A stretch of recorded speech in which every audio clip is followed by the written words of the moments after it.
of speakers. One of the things that's special about our location, I attended a University of Wisconsin religious workers session this past Thursday, and we heard from the master planner of the for the campus master plan, and he took some time out to note the religious blocks. There's a couple of religious blocks of which we're included, and he talked about how important it was that those are preserved, and that the campus, despite its many expansions and building and so on, how it's so important to have a religious area, including the Student Center Foundation. He named that out loud. So students who wish to have a religious connection, and how important that is for some students to be supported on campus. So that was nice to hear from them, the continuing importance of our location, as well as what we do there. But let me just describe how we're going to plan today. As per the bylaws of the organization, I need to do a very quick annual report. I'll call on Kathleen Mitchner, our house manager, to fill in a few things and talk about her things from her point of view.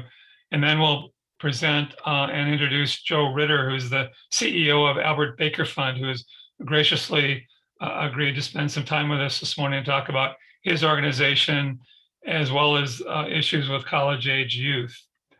So with that, let me talk about our report. We just completed our 70th year of continuous service in nurturing Christian Science causes on this campus.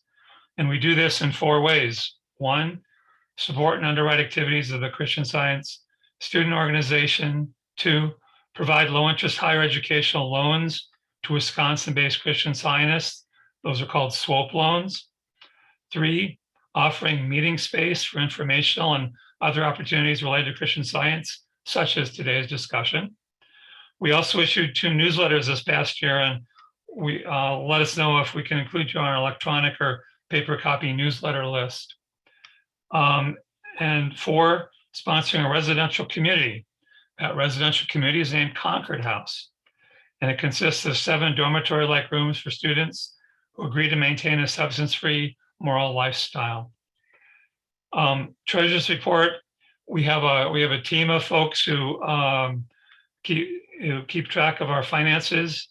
Menega handles the payroll and tax functions.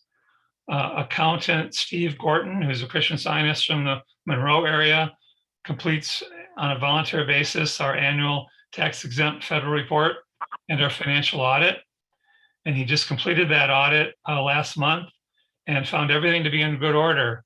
So thanks to Amelia Behrens, our house manager, handle the foundation's bookkeeping and SWOPE educational loan accounts. We're in good shape right now.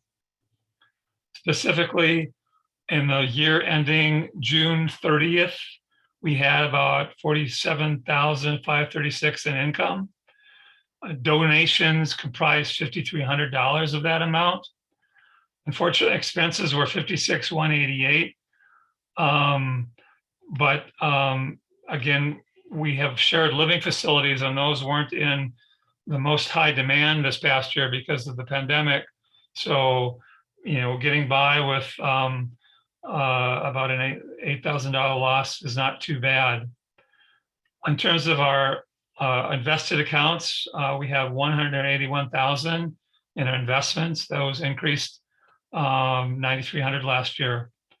In terms of our SWOPE accounts, we have 4 active student educational loans that are out there. They're valued at about $39,000.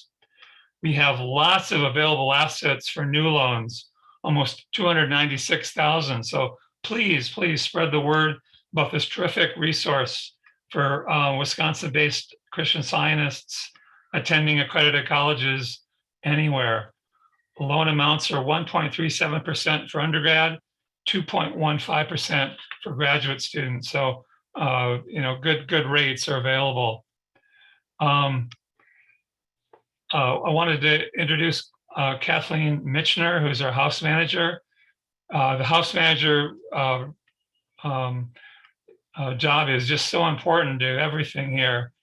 Her duties include recruiting residents, parking renters, collecting monthly rents, interacting with students, and ensuring the building is well maintained. And she's done a terrific job with all those activities. And we really appreciate the spiritual approach that she takes to addressing all our activities. So Kathleen, do you want to say a few words? Sure. Thanks, Marty. And I too am very grateful to have a strong board support. We really have to work together to keep things flowing in an order. And this year, I've been so grateful to see that we have 6 of our 7 rooms filled. We have been continuing to get inquiries. There's kind of a process that I take people through an initial inquiry. I have to clarify that we have rooms and not apartments, and then I also point them to our website and request them to go there so they can read about what it means to be a resident here, and also they can view many photos of the property. I'm living on site, and there's been many blessings with that. As there have been a lot of, I wouldn't say a lot, but there are times when there have been immediate needs come forth, and I'm here to address that. Many of them have been able to address very quickly, and some of them were addressed not only quickly as far as maintenance issues, but also in a manner that was very cost effective. And so grateful to see that evidence. Something I've also loved in my work here, of course, even though we don't have any CS students at the moment, I've been able to be engaged with each one of them, take an interest in their activities. When people come in to sign leases, I take them into the CS library. I just kind of started not thinking about it when I was first here. We had, many people will comment that they just think that library is just beautiful, that the building's much larger than they anticipated. So I'm just very grateful for the evidence of all these things. And I guess I will leave it at that, and so that we can go forward with this wonderful meeting.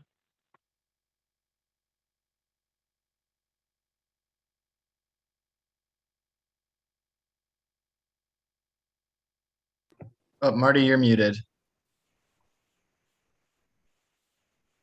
Okay, I'm all alive again. All right.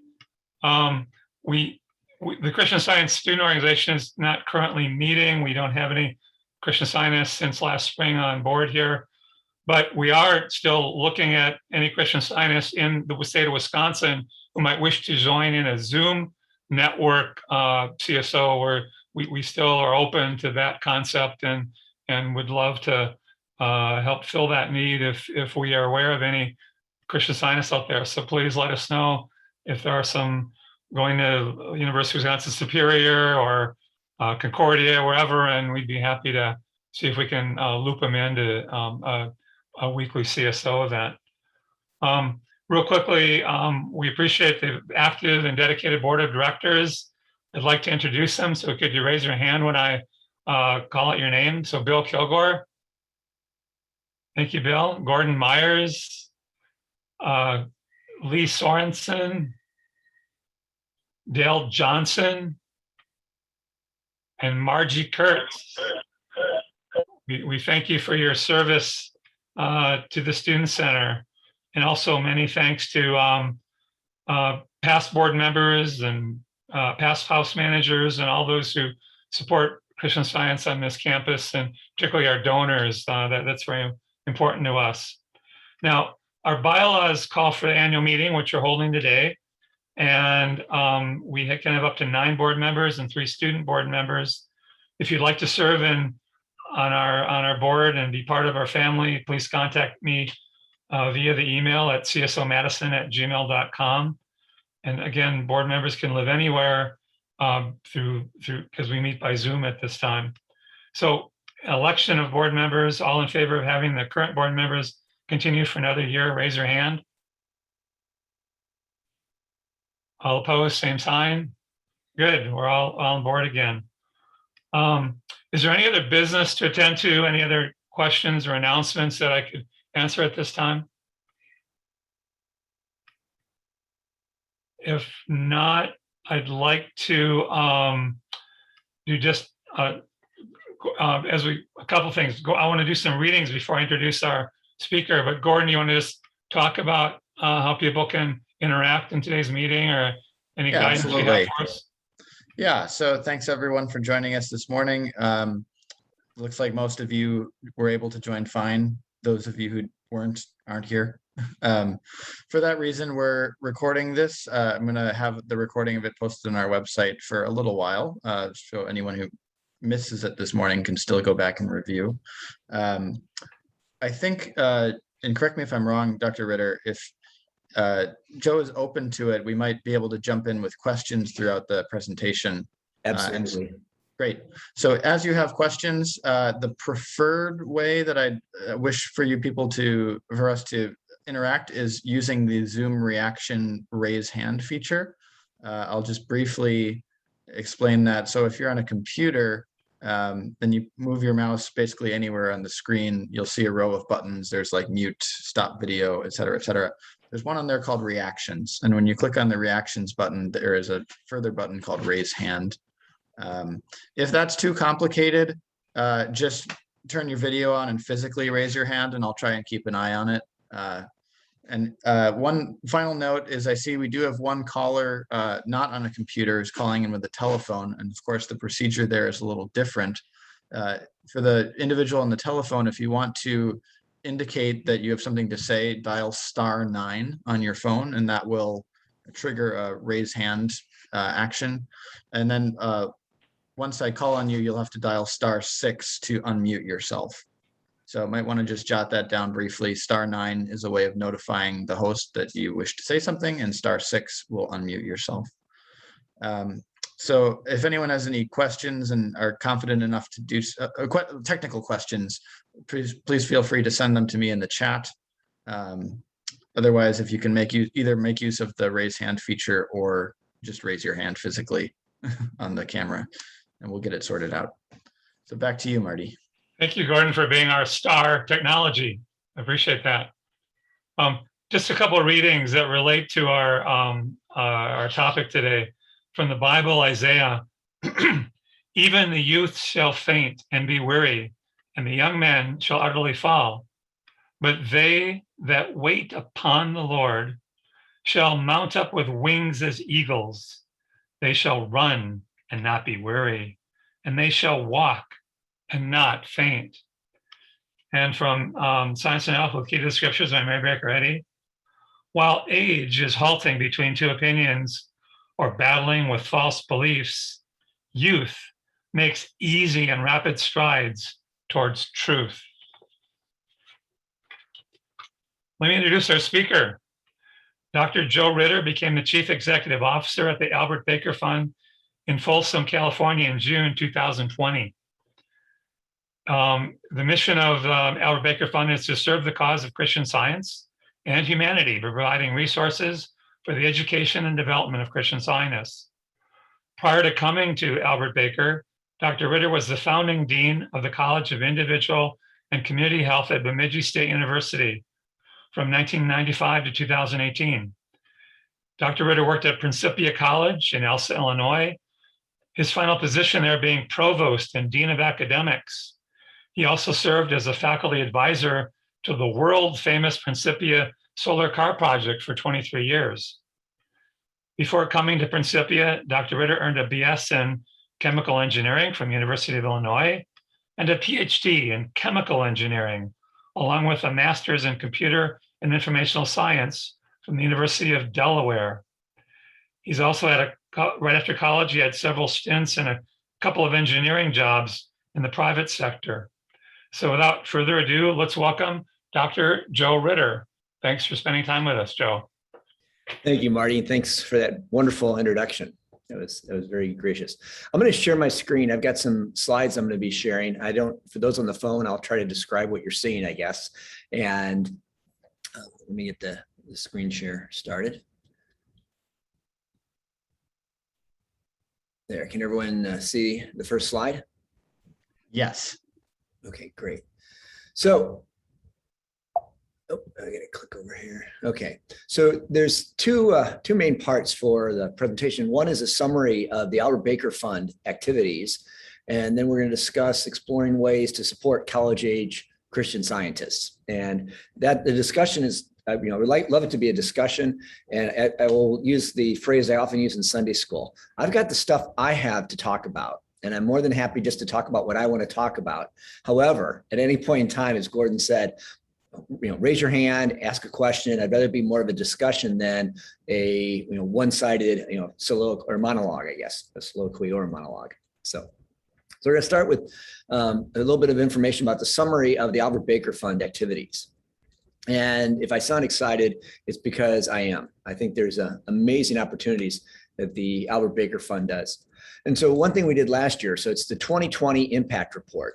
And so we looked at what was the impact in 2020. And you may be thinking, why don't we have the 2021 impact report? Well, 2021 isn't over yet, so we don't have all the numbers, and it's awful hard to write a report before the year's over. I know people do it, but we're trying to not get ahead of ourselves.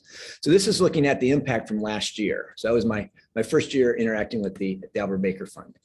And as Marty had said, our mission is to serve the cause of Christian Science. And we do this by providing resources for education. And what that really means is we provide tuition scholarships for students of Christian Science that pursue degrees or certificates at accredited post-secondary institutions. And we include Christian Science nurses training in this. And so our view is that is an accredited program. And we can, it could be a whole nother discussion, but that's one of the things that we support.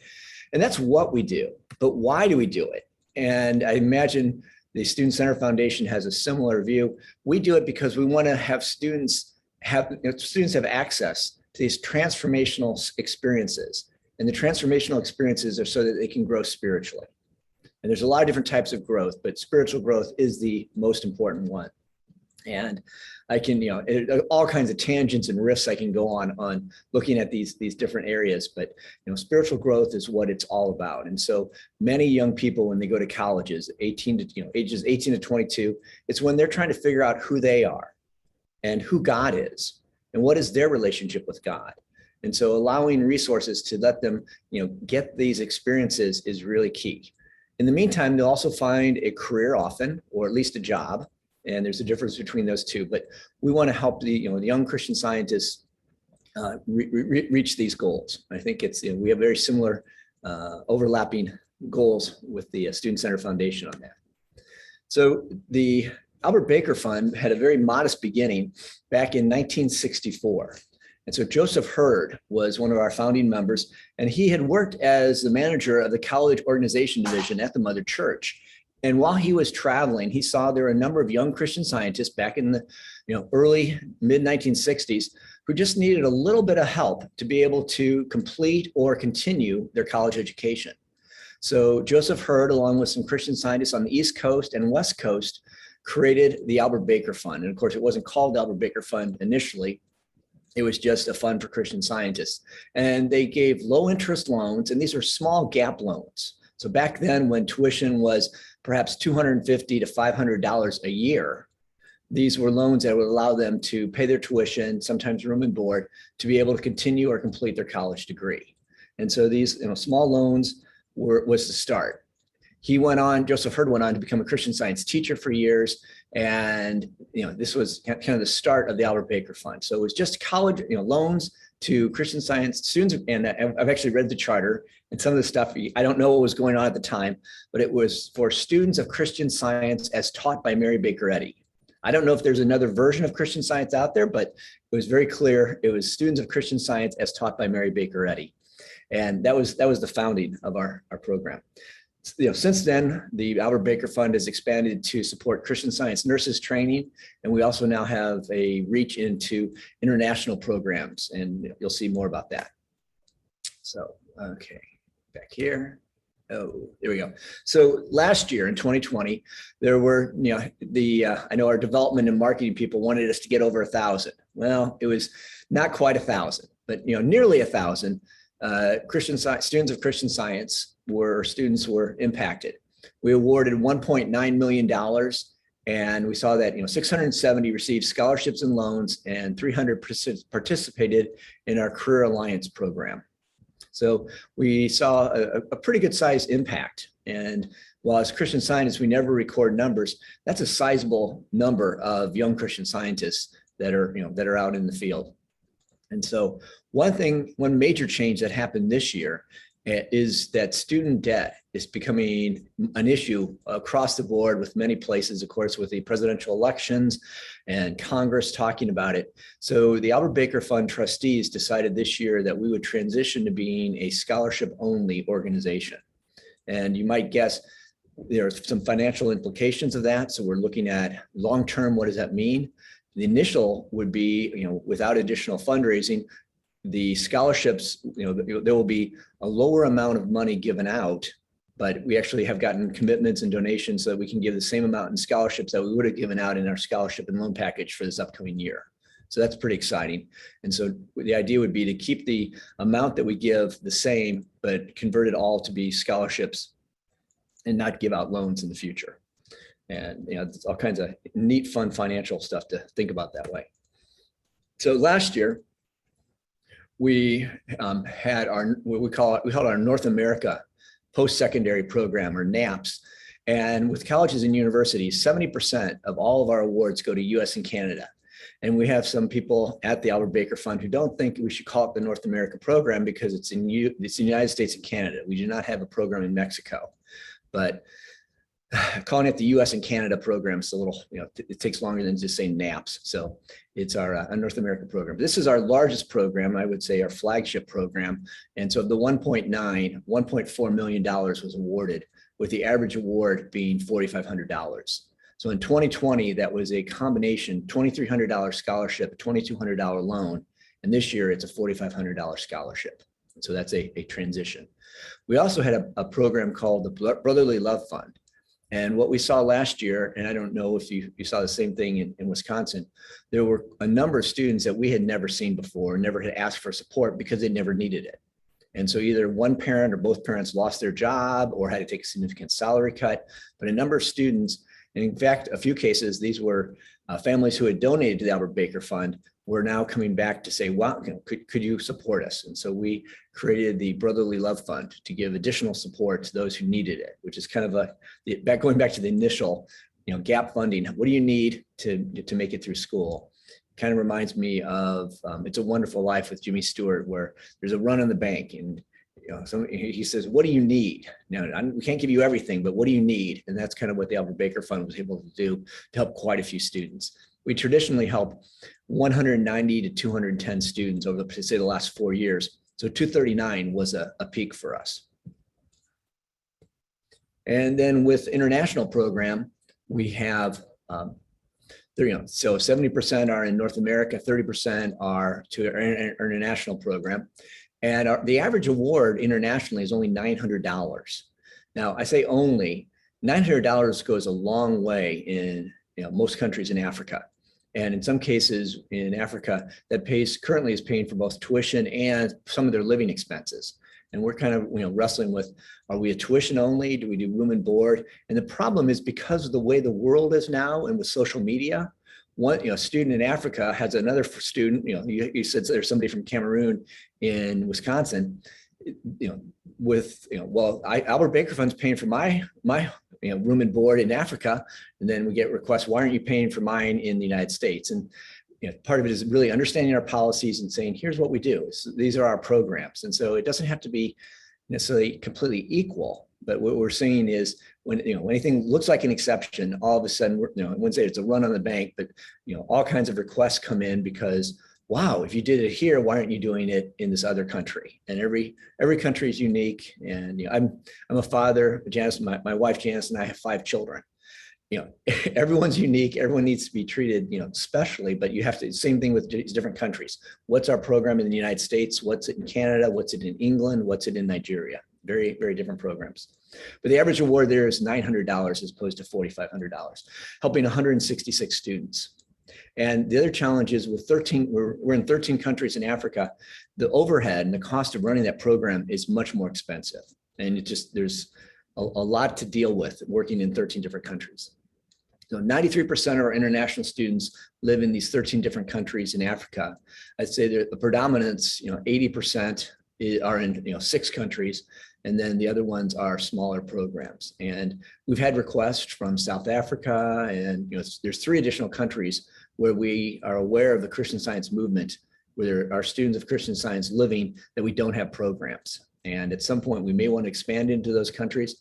But each time you grow, just like any business, when you grow, you have to have all the resources to support them. And we currently don't have those resources. Training Christian Science nurses worldwide. The average award is $1,500. There, we supported tuition for 126 Christian Science nurses with their nurses training. So again, another great program. I think the world has need of Christian Science nurses. So if we can do a part of helping to train these nurses, we're excited to be part of that. Primarily the training occurs in Christian Science nursing facilities, but there's a group called Leverger out of Switzerland that will actually send trainers to different parts of the world, like Brazil or Chile or Australia, and actually train Christian Science nurses in those countries. So it's sort of a remote coming. And so, but now with everyone's used to Zoom, as we are today on this meeting, some of the training is done via Zoom, and then the practical hands-on is done, on location. And then we have our Career Alliance, which is, the whole idea of the Career Alliance was to build a network of college students and recent graduates to help them be successful. And it's been, successful in some ways, less successful in others. And when it's successful, it's outstanding. And the idea that when it was, again, as a new guy, as the new CEO, I got to read a lot of the documents trying to understand the history and culture of the Albert Baker Fund. It was founded basically to create a Christian Science church parking lot. So, after church, someone would come out into the parking lot and I'm looking for a job, and you start talking to other Christian scientists. Well, I know somebody, and so that's the connection. So the idea of the Career Alliance was to recreate virtually a Christian Science church parking lot to help young Christian scientists network and find jobs, careers, and support. Wonderful idea. And so it looks like we will continue wanting to provide that student support. Speaking of that, we have an opening right now for our scholarships and student support manager. And it's a position in Folsom, California. We had someone, I won't comment on the great resignation, I guess I just did, but we had someone who resigned recently, and we are looking to fill in this position. So the job description is available on our website. If you're interested yourself or know somebody who is, please contact me. I'm happy to send out the job description, but we're looking to have someone join our team out here in Folsom. And it's, I never thought I'd live in California. I'll just, coming from, I grew up in Peoria, Illinois, and went to school in Champaign-Urbana, grad school out in Delaware, and spent most of my career either in the Chicago area or the St. Louis area, and then 2 years in Bemidji. I never would have thought I'd been in California, but I'm enjoying it, and I think we're enjoying it quite a bit. So more on that if anyone's interested. And then one of the programs I just love, and I don't know if you heard our Net Effects program yesterday, but the Christian Science Military Chaplain Program is another program I think we're very grateful and proud to support.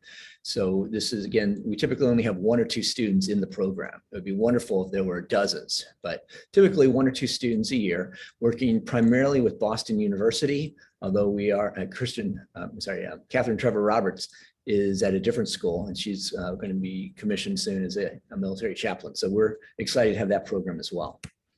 So the summary is, $1.9 million is awarded each year typically. over around $1 million, well, over $1 million when you take the scholarships and loans to the United States and Canada. And then we have, $200,000 for nurses training, and then about $200,000 for our international. And then we have some youth leadership and development programs too. So the big things that we're grateful for the donors that give us the funding. Every dollar that's given to us goes directly to scholarships. We have other funds to pay for overhead. And so we're really, really excited about the programs. I'm really excited about the programs that we have. So that's the summary of the Albert Baker Fund. Maybe I'll leave this slide up and I'll pause and see, are there any questions about the Albert Baker Fund that I can answer?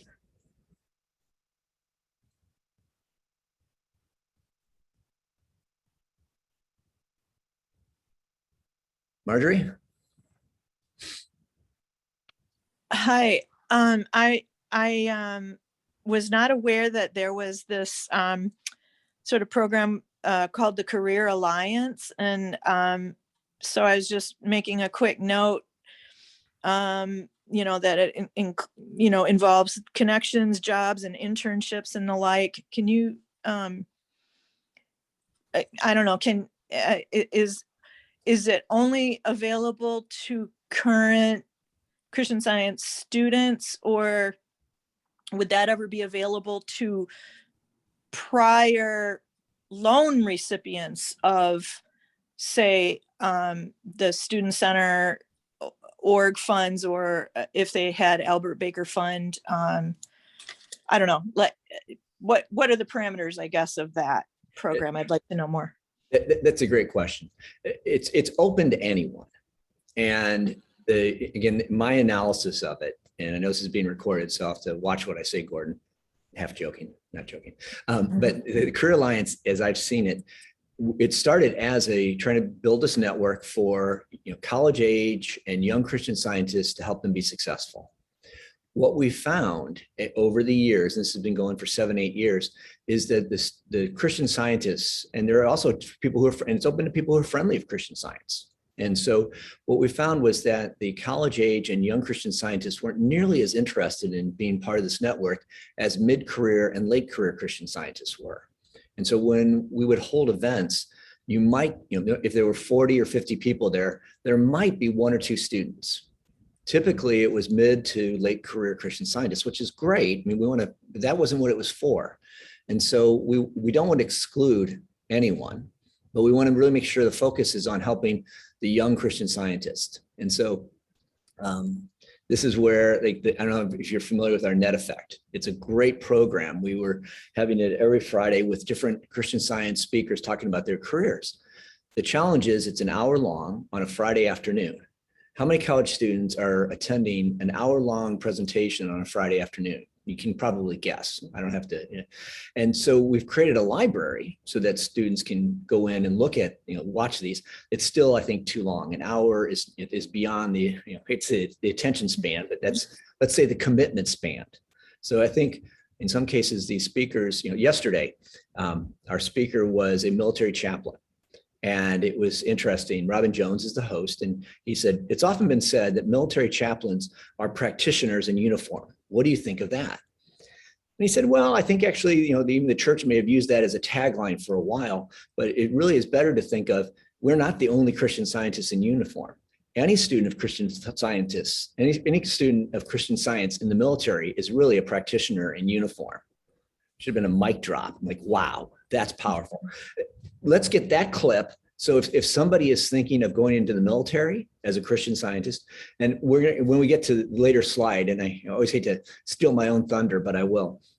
One of the things that we're seeing and what I'm hearing as CEO of the Albert Baker Fund is young Christian Scientists are looking for a mentor who has similar career interests from a Christian Science perspective.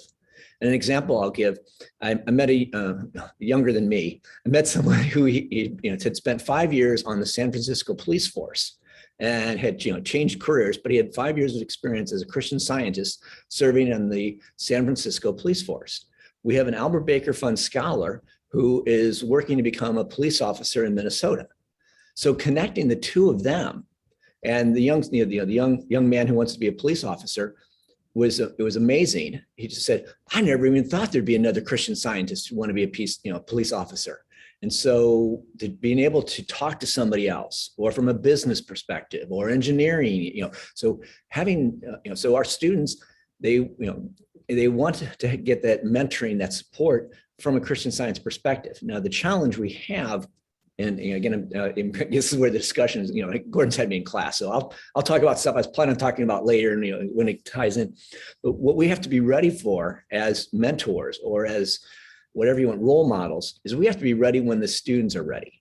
And the example I'll give was, may have been Gordon's class. I was great, so my son at high school, 5 children. My oldest son was in high school. How's school today? Fine, Dad. So I'm sitting down at my desk grading exams, and all of a sudden my son sits down at the piano bench next to me. And I'm busy grading exams thinking, isn't that wonderful? Brian just sat down next to me, huh?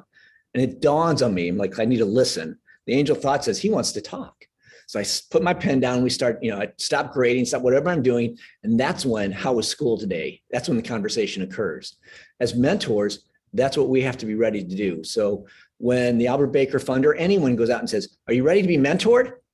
No. But, an hour, 2 days, a month later, when the knock comes at the door, we have to be ready to say, oh, now you're ready to talk. Now you're ready to have that conversation. And I think that's been one of the challenges is we'll set up an activity and we're just shocked. Nobody wants to come. Well, it's because it's not on their time. It needs to be on, when the student is ready for that mentoring. So yeah, I realized it's a hard thing to do. And I think that's why we saw mid-career and later career Christian Scientists really interested. They were hungry to get together and talk. And the younger Christian Scientists weren't, or not at the time when we were doing it. So, I mean, my ideal is we can throw a nationwide pizza party for all the young Christian Scientists, and we get some, inspiring Christian Science speaker to talk about what's it like to be in college as a Christian Scientist. And I should have brought it with me. I have it on my desk at the office, but there's a pamphlet on Christian Science in colleges from the 1950s. And it's as timely today as it was when it was written. What are the peer pressures? What are the things that, everyone is dealing with, and how do we deal with them? How do we deal with these challenges through Christian Science? And I was thinking, wow, but it's out of publication, but we actually on our website have links to other articles for young Christian Scientists to read, but it's got to be when they're ready for it. Marjorie, does that give you? Yes, thank you very much. And Joe, I want to just quick jump in. We had a question come in through the chat. Just wondering if there's any way that we can access the slide deck that you're sharing right now. I'm happy to send it to you or to Marty or to anyone. So yeah, I'd be happy to share it however you guys want to share it out. There's nothing. Okay. So yeah, maybe if you send that to one of us afterwards, Elizabeth, we can coordinate getting that to you. Yeah, happy to do that. Great. Yes, yeah. I said I was going to describe the slides, but I probably didn't do nearly a good enough job. And we've got a hand up from Tammy now. Hi, Joe. My question is now that it's scholarships, sometimes kids don't feel like they're doing well enough to have a scholarship. Is this sort of like a way of giving them money that they don't have to pay back? So you get rid of the loan aspect of it, but scholarship is kind of a loose term. Yeah, and we looked at it, scholarships and grants, and I haven't been able to find out really a difference between the two. And so we in the past said we've given grants. We have a minimum GPA of 2.5. So it's not onerous, but it is higher than you need to graduate. Most schools, and not all, but most schools, in order to graduate, you need to have a 2.0 out of 4 grade point average. And so we're asking for a little bit more scholarship than just enough to graduate. And so that's why it's a scholarship. We also want them to see themselves as a scholar, as somebody who is deserving. And the challenge with loans is, and I don't know how much, I didn't plan to riff on this a lot, but I'll do a little. And I've been talking to our board about it. Student loans is now the second largest debt in the United States. It has surpassed both credit card debt and car debt. It's become such a burden. And I don't think the Albert Baker Fund, I don't think that the Student Center Foundation are the problem. The problem is, I would say, what's the right way of saying it? People who are giving really large loans out. I mean, people who are giving smaller loans. The average student at the Albert Baker Fund is repaying a $4,000 loan, $4,100. So that's probably not the one that's the huge burden.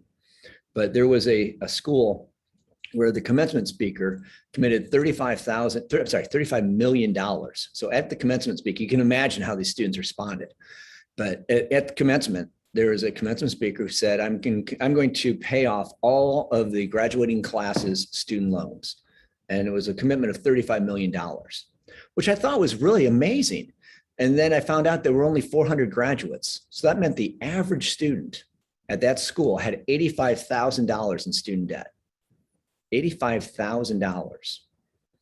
And so there are a number of places where student debt, students are taking on debt they shouldn't, they're not going to financially be able to get out from under. And so rather than be part of the problem, the Albert Baker Fund said, let's move to being scholarship only. And it might be, I think it's a good decision, but it's one that, we're doing it this year. I think we plan to continue with it. And one of these things with higher ed, it takes a year to get one data point. And so you have to do things for multiple years to see really what the impact is.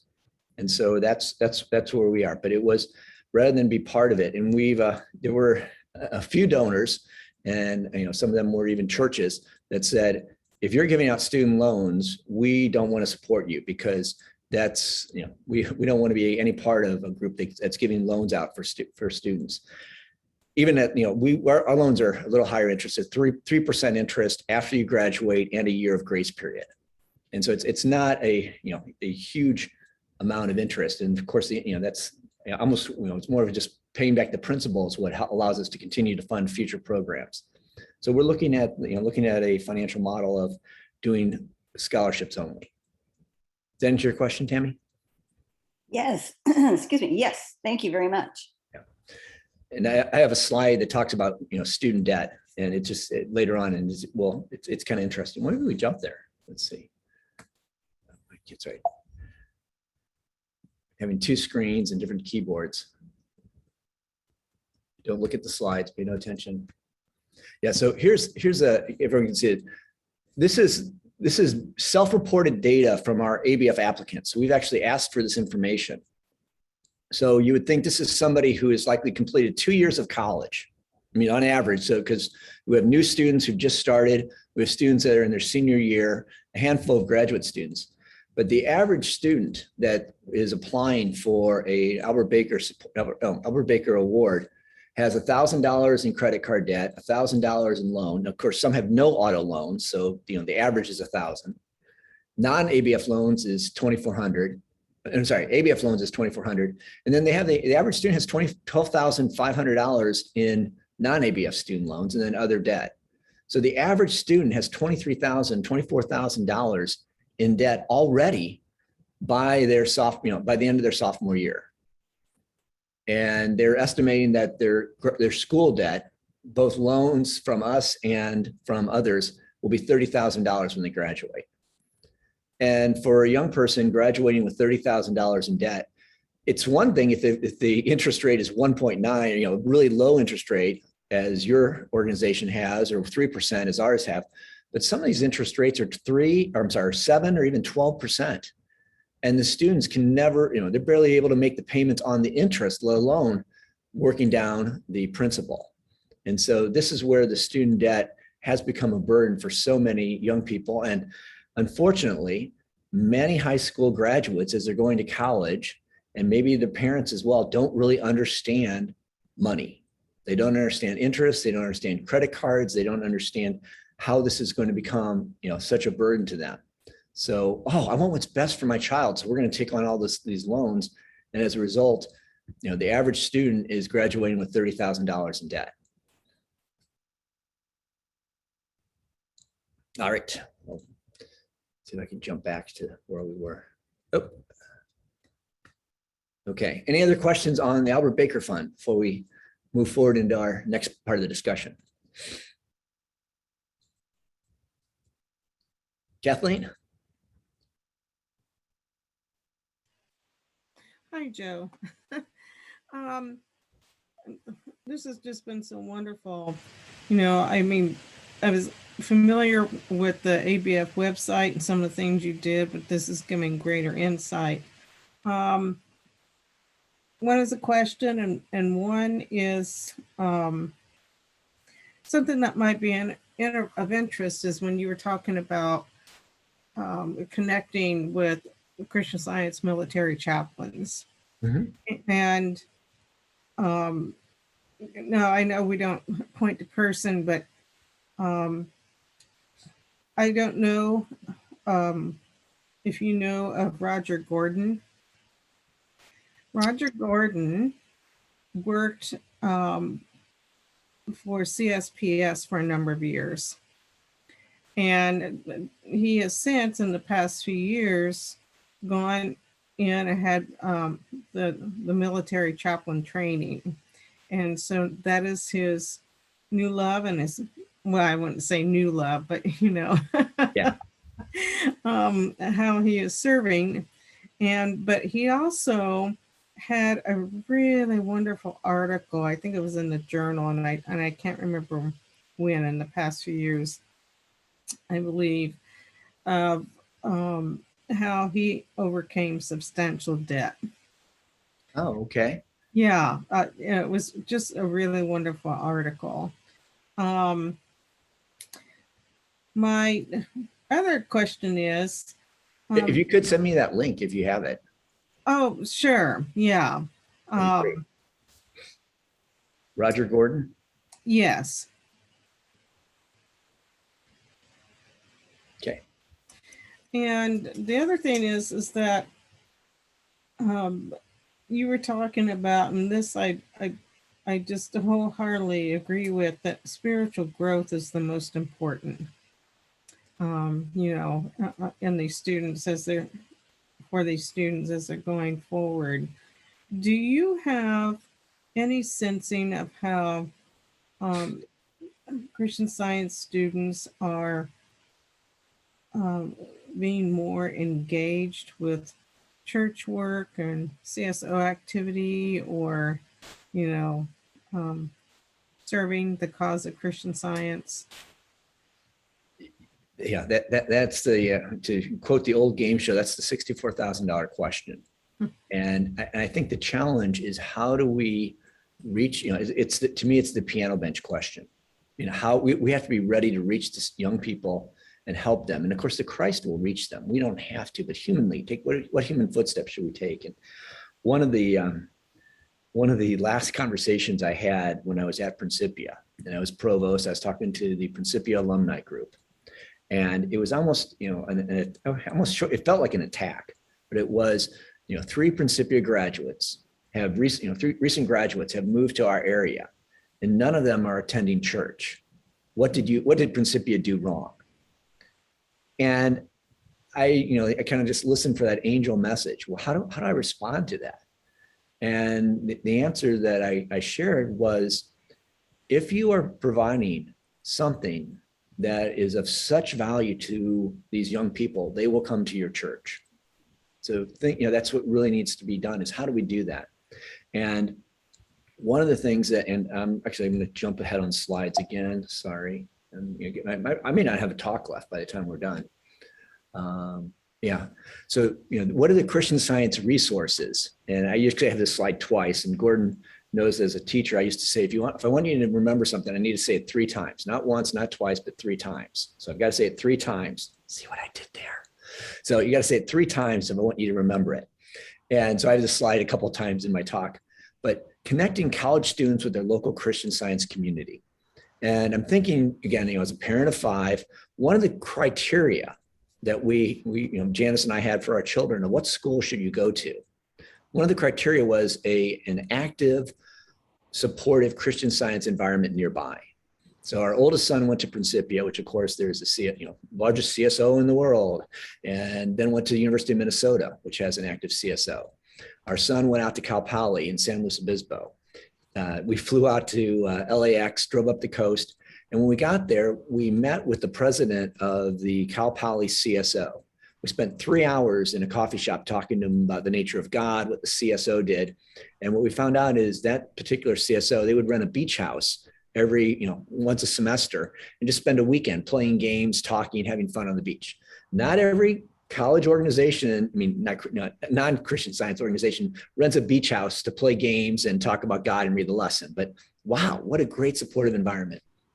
And so having an active CSO, having a group or a local church nearby that'll pick you up and take you to Sunday school, which is what my wife had when she was at the University of Illinois, that I think is key. And so what I'm asking our groups to do at Albert Baker Fund, and we want to partner with the mother church, is help connect young Christian Scientists with their local CS community, because I think that, from my experience, and it's not anecdotal, I don't have data to prove this, but helping young Christian Scientists be connected while they're in college is going to be one of the key indicators of continuing to attend church and support church and serve the cause. And so how do we help make that connection? Because it's a little bit like the parable Jesus talks about. These are good seeds that are fallen, and they're all by themselves, and they think they're all by themselves. And so they're not going to, they're not getting the support that they would want or need. So how do we connect college students to their local CS community? I think is key, because there'll just be a continuation. In many different other religions, and again, looking around, how do you transition from Sunday school to church? We, as a this is as a movement, not a cause, but as a movement, what do we do to help young people transition from their Sunday school experience to going to church? And I used to joke, I was not raised in Christian Science. When we heard the story about going to class, I met my bride of 37 years in a physics class at the University of Illinois, and turned out she was a Christian Scientist. And it just kind of amazing. I was a little disappointed that I never got to go to Sunday school. I felt like, Mrs. Eddy herself had banned me from going to Sunday school. Oh, this is being recorded. She didn't actually ban me. It's in the manual. So, but, there's a manual provision that you have to be, under the age of 20. And so then I started teaching Sunday school. And then I realized, almost with tears in my eyes, I was never kicked out of Sunday school or not allowed. I can go to Sunday school as long as I want as a teacher. And often, if you've taught Sunday school, you realize the students are teaching you probably as much as you're teaching them. So it's, I love being able to have that Sunday school experience, even as an adult. But how do we help our young people transition from Sunday school to serving the cause through church membership?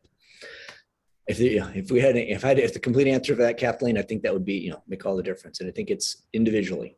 How do we help each individual make that transition? So I think that's really what we need to be doing. Lee, you have a question? Yeah, am I on? You are. Okay, good. I was thinking about the various, let's call it the mentorship things that you offer. I was just wondering how to find out about them. Is there a catalog or something? In other words, I'm aware of several college graduates who might have occasion to be interested in those things if they knew what they were and how to get a hold of them. So I'm just wondering how that works and what we can do to find out about it, so that if we could see possible connection, that we could share a link to one of those items with a student. But the first answer would be contact Robin Jones, and his contact information. He's in charge of our Career Alliance right now, and his contact information is available on the website. And what I'm wanting us to do is come up with a much clearer, so they can clearer way of having a mentoring program. And so, looking at the slide here, and I've kind of jumped into the next discussion part of the talk inadvertently, but I think that probably works well with your questions. So rather than go through the order I wanted, we'll go through the order that the questions come up. But the desire, as I mentioned, for ABF students to have mentors in their field, and that's great. We've seen that throughout most people's lives, and there's lots of different types of mentors, and so. There's life mentors, whether it's spiritual or somebody just a champion. one of the biggest things for change to occur is you need someone to say, you can do that. And there are people who are intrinsically driven and they say, oh, I know I can do it. But there are other people who are extrinsically driven and they need somebody else to champion them and say, I know you can do this. And it needs to be authentic. It can't just be a rah, rah. It's, I know who you truly are. And again, this is where Christian Science raises the bar. I know who you are. I know who you truly are. You are God's perfect child and you are capable of X, whatever, or you're capable of doing this. And then of course, leadership mentors. So there's different types of life mentors people can have and we can offer. And this is where I think that, when we talk about a mentor from a Christian Science perspective, what a wonderful mentor to have. And then there are career mentors, financial mentors, academic mentors, which could be coming usually from the school, peer mentors. And peer mentors can be so valuable, but they also can be not very useful because it just depends, is it, kids helping kids, maybe useful. It could also be that they don't have the life experience to help their peers. So, oftentimes peers will listen to each other. That's where, peer pressure comes from as well. And one example I'll give of, a spiritual life mentor. I was working at Amical Oil, so a big oil company, and my supervisor was an outstanding man. I just loved him. And I'd actually moved on to another job, but we continued to get together. We'd often get together for lunch and talk about the nature of God. He shared a copy of one of his favorite books with me of spiritual sayings. I shared a copy, you may have heard of this book. It's called Science and Health, the Key to the Scriptures by Mary Baker Eddy. So I shared that with him and he started reading it and he's like, Joe, this is great. Yeah, I believe all this. And I said, well, why don't you, come to our church and, convert to being a Christian Scientist. And it was interesting. He said, I couldn't because it'd be too hard on my family. It'd be too much of a change. I will believe what I believe, but I'm not going to convert to another religion. Wow. But one piece of advice he gave me is he said, I see you're going down to Principia College. When you get there, I just want to, give you a little, admonish you not to be disappointed. John, how can you say that? What do you mean by don't be disappointed? He said, Principia College is a human organization. It will have all the challenges that any other human organization will have. And I have to admit, I kind of thought that, when I've been hired as a new, brand new chemistry professor, everyone was walking maybe, 3 to 6 inches off the ground. It was, this, utopian type society. And it was such a great mentoring for me. So when I got there, I wasn't disappointed. I saw, God's children there, just as I saw God's children at the Amical Oil Refinery in Whiting, Indiana. And so we can live the Christ everywhere. And so here is someone who is, nominally not a Christian Scientist, telling me some of the best truths about Christian Science, that God's children are everywhere and they're no more in one place than another. Wow. So having those mentors is outstanding. And I think that's what we want to be able to do is, see what's, I think there's one of our taglines is, imagine the possibilities when Christian Scientists journey together. And I think that's really what we want to do is help each other journey together and don't lose our focus that it's all about spiritual growth. So how do we do that together? Lee, does that give you? You're muted, so. Good, okay. Okay, other questions on Albert Baker Fund, or we'll maybe start the talk again. We'll see. There we go. Okay, well, why don't we jump here?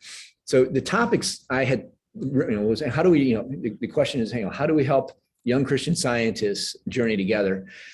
And everything from mental health. I think mental health is one of the big issues today. It is, as Mrs. Eddy would say, the Parisian garment. And so mental health, I think, is key. Choosing a school, selecting a major, understanding college costs, paying for college, handling student other debt, really selecting a major. So when you talk about applying to schools, every school is kind of different. When do students really select their major? There are a handful of schools. Cal Poly and San Luis Obispo is one of them. You actually have to apply to your major when you apply. So you get accepted into a major and you're not allowed to change your major once you've been accepted into it until you've taken 3 courses in the other major, gotten at least a B in each of those 3 courses. And then and only then can you change your major. And there are other schools that you can't select a major until the end of your sophomore year. And so when we're helping young people decide where they want to go to school, just even understanding what the rules are. So, I think University of Wisconsin, I think you have to apply to a college, liberal arts college, engineering college, business college, but you don't have to say what your major will be. And so even understanding the landscape of higher ed is key for helping our students. And again, what is and I'm going to jump, what is the right answer for every question? Well, prayer. So that was a dramatic pause. Yeah, prayer. Yeah. No, it really is the answer. And it always is the answer. And of course, Mrs. Eddy even gives us the answer in that wonderful hymn, I will listen for thy voice, lest my footsteps stray. I will follow and rejoice all the rugged way. And that tells us, that's the answer right there. So when a student would come to me, whether I was at Principia, or when someone came to me at the Amoco Oil Refinery or Bemidji State, and it was interesting because at Bemidji State, it was not a community of Christian Scientists. So I had to learn the language to use. And so when someone would come and ask a question, I would just say something along the lines, because it was a public school, I'm a person of faith. And then I just have to pause and see how they responded. Because someone would say, oh, I believe in God too. Or someone would say, yeah, I don't really want to hear, I don't want to hear that. Okay. And so being able to answer the question in a way that meets each individual's needs. But we need to listen for God's voice.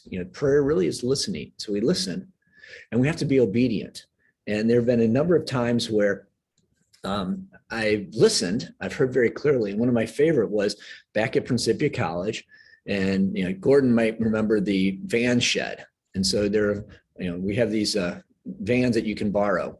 And I was on a field trip with a group of students, and we were actually using the solar car van, which I had a spare set of keys in my desk. And as we're getting ready to go on the field trip, the angel message was very clear. Take the spare keys with you. Well, that's just silly. Why do I need a spare set of keys? So I did not even bother to get them. Well, we got back up from the field trip at midnight, and whoever was driving the van, you can kind of see where this is going, locked the keys in the van with the van running. So it's midnight on campus and the keys are locked in, facilities, everything's locked up. I could probably find a way to get the security guards to let us in. As I stood there, I started laughing. And I was laughing mostly at myself, because had I been obedient, I could have just whipped the keys right out of my pocket and said, oh, we can get right back in the van. And so instead I ran the half mile to my office, got the keys because I knew where they were, and ran back and I said, we're fine. It's just going to take a little longer than if I'd been obedient.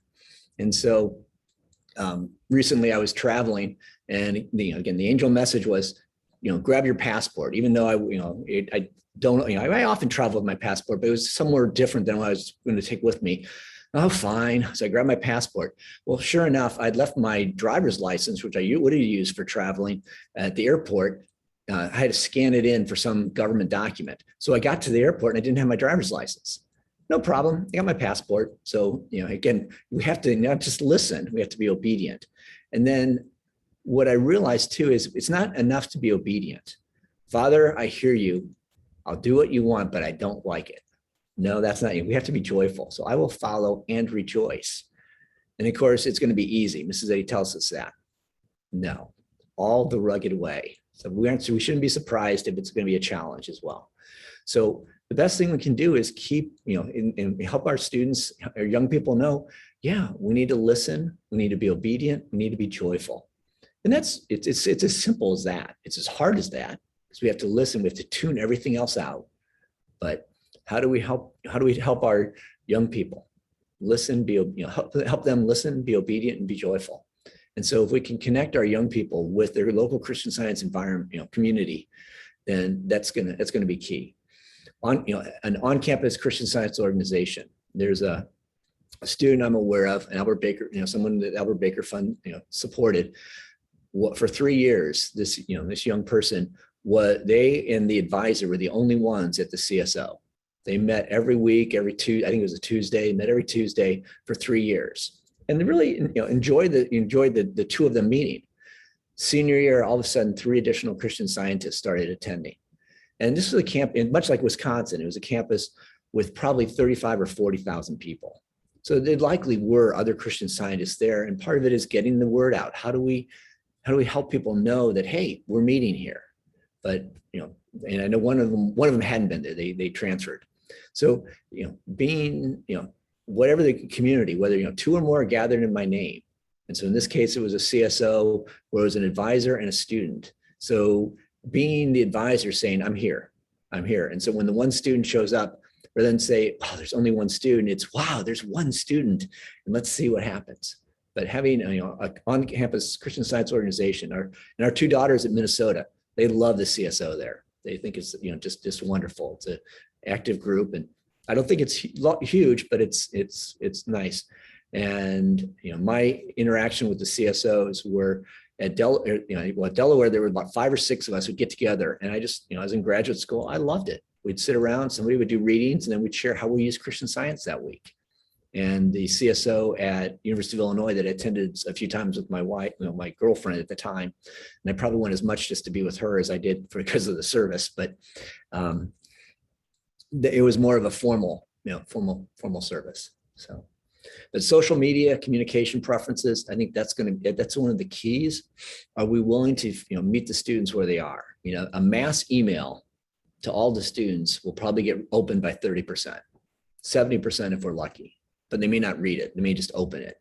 And so one of the things I'm working with our organization is to try to ask the students, what is your preferred method of communication with the Albert Baker Fund? Do you want it to be via text? Do you want it to be via email? Would you like a phone call? I don't think anybody wants, a snail mail letter, but we could do that. But what's the communication? Because there's so many different channels. And I don't know if you've noticed it in your life, but I do notice it in mine. I mean, yesterday while I was at work, I was getting text messages from some employees. I was getting emails from others. Others were calling me on the phone. And so I'm just like, so there's, we have all these different communication channels, and we just have to be ready to work with the young people and say, what channel do they want to be on? Because if we try to communicate on a channel that they're not interested in, and then they don't respond, well, they didn't open my email. Yeah, there was, they didn't ever necessarily say they would open the email we sent to them. And so we have to figure that out. Online resources, that's, everything goes, everyone goes to the web now and finds stuff. And never forget that we have a 24/7 pastor. And our pastor is available all the time. So the resources are there, and it's a matter of helping make them available. I mean, the Christ will do the work. We just have to help with whatever human footsteps that we can. So I think the mental health is the new Parisian garment, if you will, that we need to help young people with. And there's all these perceived pressures. And during this COVID pandemic, during this, lockdowns, there's the lack of normal routines. I mean, college was hard enough for young people. You're away from home. You're doing, now all of a sudden the routine's not normal. It's not, you go to class every day. You go to class on some days. You have virtual classes on others. You can wear a mask. You can't wear a mask. You have to do, and so all the different, the normal, the new normal. And of course, there's been some wonderful Christian Science articles about normal, what's normal, and we know what's normal, which is with the true self. There's some lack of motivation, and I think the Great Resignation is, it may not even lack of motivation. And then in some cases, it's a change in focus, which is fine, and then anxiety about the uncertainty. What's the future hold? And again, for college students, it's always been there. Now it's probably increased, and the social pressures. And again, these are not new problems for college students. These are not new problems for young people who are 18 to 22 years old. But I think that the current economic and social environment have exaggerated them. So what's the solution? Well, see previous slide. So yeah, we know we have solutions for all these problems. So they're not overwhelming, but we do need to turn each other to the Christ at all times. And whether you're at Principia like I was, or at the Amoco Oil Company, Bemidji State, or the Albert Baker Fund, that's what we want to do, is turn each other to the Christ or to the pastor. Then some other ideas, so selecting a school, selecting a major, and it's complex. And their challenges, this is one of the things I think college is about, is many people view I call it, and I think even Mrs. Eddy called it, the lie of dualism, good or bad, yes or no, true or false. And one of the things that college should teach us is that there's multiplicity, and you need to jump over the chasm of dualism to multiplicity, to that there isn't one right answer. Now, scientifically, capital S, there is one right answer. We are God's perfect child. But in the human world, there may not be one right answer. There could be, like for college admission, you could be admitted to a small college, a college within a college, a major within a college university. What should be my major? There isn't one human right answer. There seldom is. As chapter 4 of Science and Health says, human existence is an enigma. So, if students are, and that's one of our challenges, some students think, I've got to find the right answer. I don't want to choose a major until I know the right answer. And what we see is that the average student has changes their majors 4 to 6 times while in college. Now, some students come in and they have the same major all 4 years and graduate. That's another one of the lies of college. At a really good school, 65% of the students graduate in 4 years. At a great, amazing school, if that's the right word, 80% of the students graduate in 4 years. What does that tell you? That even at great schools, 20% of the students aren't graduating in 4 years. And we need to help young people. If you don't graduate in 4 years, that's okay. But there are a lot of places where, and I was certainly one of those students, I was thinking of changing my major during my junior year, but I couldn't graduate in 4 years if I did. So as a result, I didn't change my major so I could graduate in 4 years because I wanted to be successful. But successful means graduating in 4 years. No, but that's one of those, lies or myths of higher ed that's out there. So how do we help young people realize that? It's okay to not graduate in 4 years. It's okay to change your major 4 to 6 times. And so part of it is knowing some of this information. And and I don't have the slide today, but I used to teach a course on Mrs. Eddy's use of scientific metaphors in science and health when I had summer session at Principia College. And we talk about how data becomes information, information becomes knowledge, knowledge becomes wisdom, wisdom becomes understanding. And with that eye of understanding, you can actually express love. But one of the phrases I really don't like is data driven. I would hope I am never data driven. I'd like to be data informed and spiritually driven. Again, it's back to listening, being obedient, and being joyful. So we want to be data informed. We want to be aware of what the data says, but we need to be spiritually driven. If we're going to be driven by anything, it needs to be spiritually driven.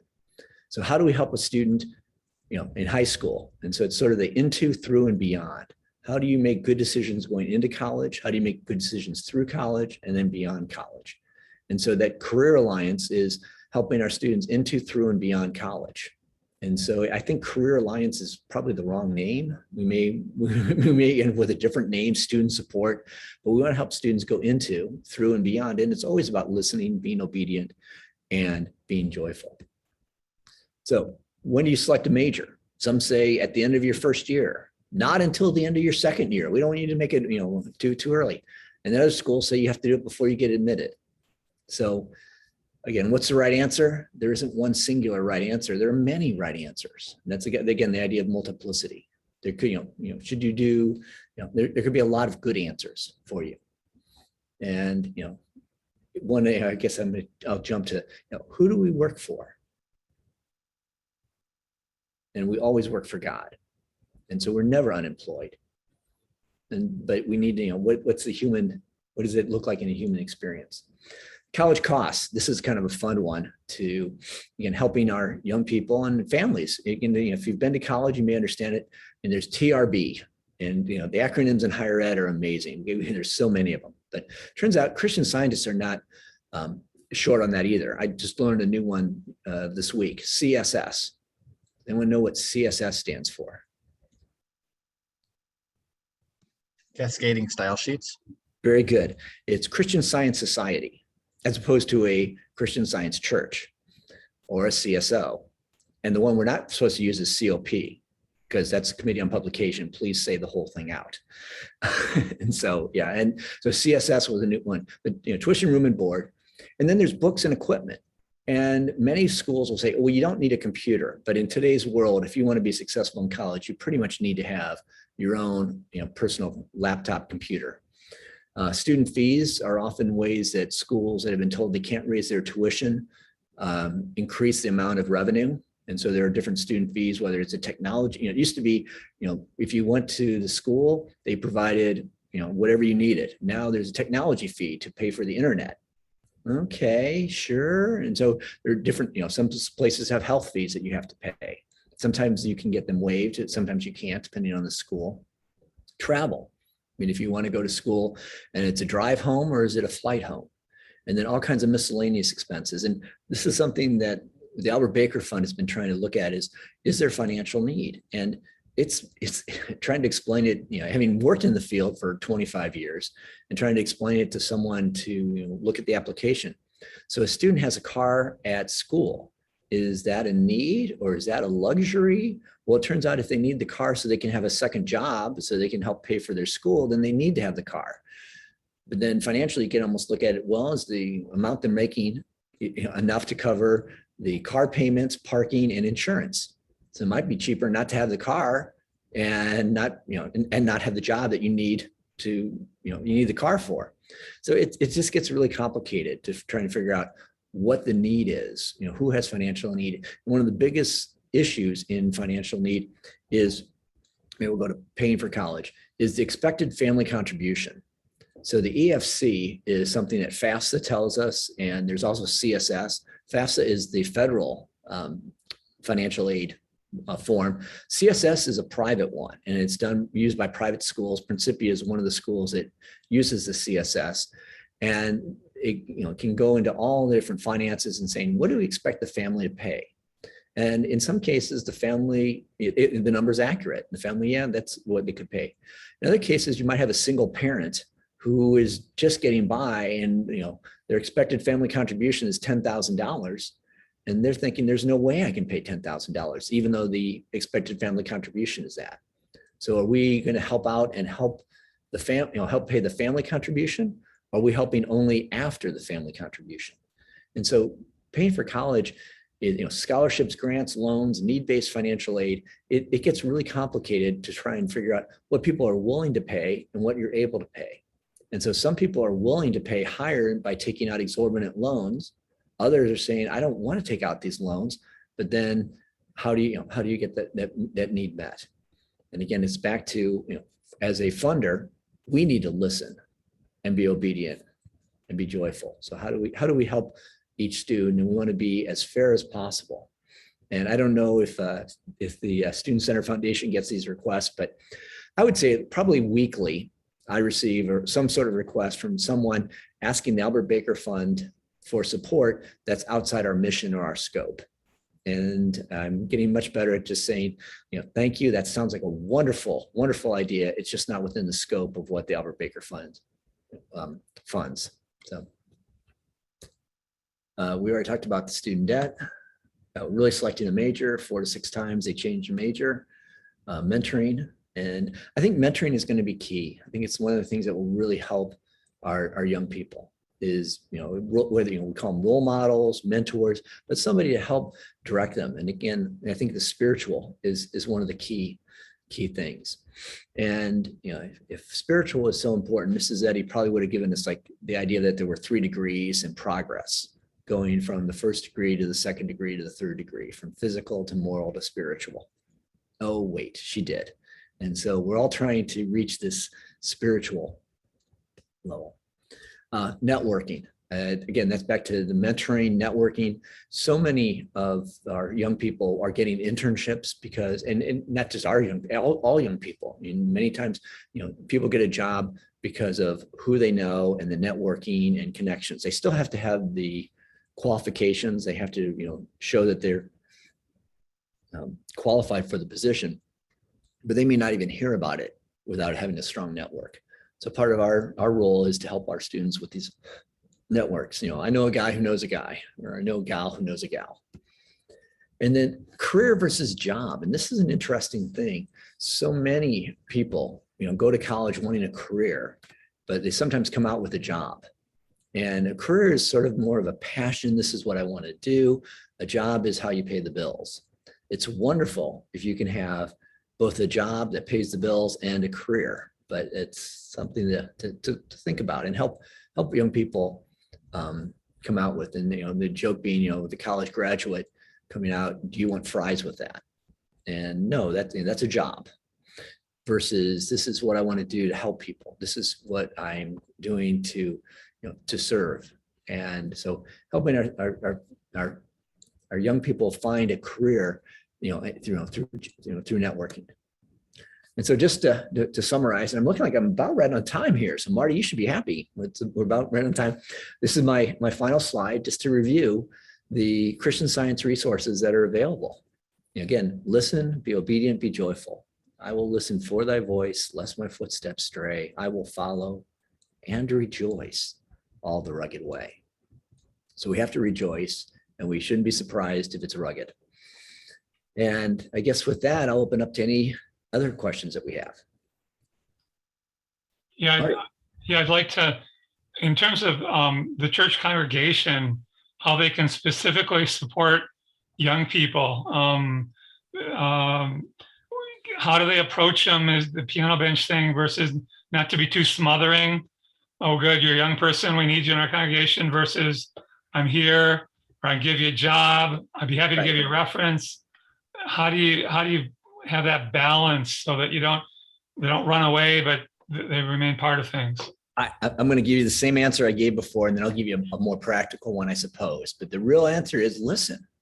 As you are approaching, as you're walking up, Father, what do I say? What do I need? And one of the deans at Principia, when I was a faculty member, said we are constantly asking, or should be asking ourselves, to the young people, what do you need? What do you need? What do you need? And an example of that is, should I invite a young person comes to church, and I was that person a few times. When I was an intern in Rochester, New York, and I visited a Christian Science church, and I was not really a Christian Scientist at that time. I was probably, you could say I was a student of Christian Science, but I was certainly not a member of a branch church or the mother church at the time. And the smothering got to be like, I don't even know if I want to go, because I don't really want to get smothered like that. At the same time, there might have been a time where, if I was invited out to lunch, yeah, today, I have got nothing going on. I'd love to go out to lunch today. And so what do you need? What do you need? What do you need? Father, what should I, it could be, are you interested in going out to lunch today or some other week? And so I think it's really that flexibility, because I don't know, in some cases, the young people don't know what they want. And it could be, and one of the challenges is, offering something that they think they don't want, but they really do. And that's where prayer is the only answer. And what can I do to help you? What can how can I help? And I think that's the best thing. Dale, you want to jump in there? Yeah, I want to comment on something that I have forever been thankful for in terms of the Madison College organization. When I was there, we had meetings on Tuesday evening, and there were 2 churches in Madison, and some of the people who belonged to those churches would show up at our meetings on campus. And they would talk about, here's what I'm doing on my job, and here's how I use Christian Science on my job, and here's how, and they would talk about that. And I often thought that was one of the most important things I could even imagine, was that these people would talk about what happens after you graduate. And it was a real motivation for me. It's always been, because I took jobs and I immediately started using Christian Science. And I think it was because of the student organization and the people that showed up and talked about it. When I was a university professor and dean, we had a goal. And the goal was to turn on to graduate students who are going to make a positive difference in this world. Yeah. That was our goal. Well, to be able to use Christian Science on your job and to be motivated to use Christian Science on your job is tremendously valuable in terms of that goal. And the people that showed up at our meetings in Madison on Tuesday would say, here's what I problem I had on my job, and here's what I did about it, and so on. And they actually demonstrated constantly the use of Christian Science after you graduate on your job, whether it was a teaching job or a business job or whatever. It was a tremendous, valuable thing that we had in Madison, and I will always be thankful for that. Yeah, that's outstanding. And, you know, whether it's at the CSO or even recent graduates, we have, again, one of our Albert Baker Fund scholars who is working as a consultant at PwC with Salesforce, which is actually the software package that the Albert Baker Fund uses. One of our board of trustee members is at Deloitte, working as, you know, has moved up and working with Salesforce. And so being able to connect those two. And so the young person at PwC just got promoted and kind of want to say, what more is there? What else is there to, you know, what happens next? And so to be able to connect these two, and so, Dale, essentially what's happening is we're having our board member, you know, drop in and have a conversation from a Christian Science perspective of what does it mean to be a Salesforce consultant at a, you know, top 4 firm? Oh, so people are, you know, our young people are hungry for this. And so how do we get that? You know, that's part of what I'd like the Albert Baker Fund to do is help, you know, have this network of mentors to say, here's my expertise. And so if somebody says, boy, I'd love to talk to somebody about this topic or in this area, boy, you know, have you met Dale Johnson? We need to connect you with him, that kind of thing. So yeah, this is exactly what we want to be doing. But I can't even begin. I could go on for days to describe how I used Christian Science in a business environment and then the university environment and so on. Yeah. And I often thought the reason is because of the work that was going on at that college organization in Madison, that those people sat there and described, here's what's going on in my business or my educational situation, and here's how I use Christian Science. And I just thought that was a tremendously valuable resource. And it's been something to me for years and years. Mm-hmm. Any last questions before we let Joe go? Well, thank you so much, Joe. It was we love the PowerPoint, all your insights, all of your life experiences that you described, and I appreciate everyone attending our annual meeting of the Student Center Foundation. And if we have further follow-up questions, can we just email you at? Yeah, okay. Absolutely. Yeah, joe.ritter@albertbakerfund.org. That'd be great. And donations are also welcome at your always, yeah. You bet. Thank you. Yeah. Okay. Great. Well, thank you for having me. This has been delightful. Thank you. Appreciate everybody's participation. Have a good day. Thanks so much. All right. Thanks. Okay. Bye now.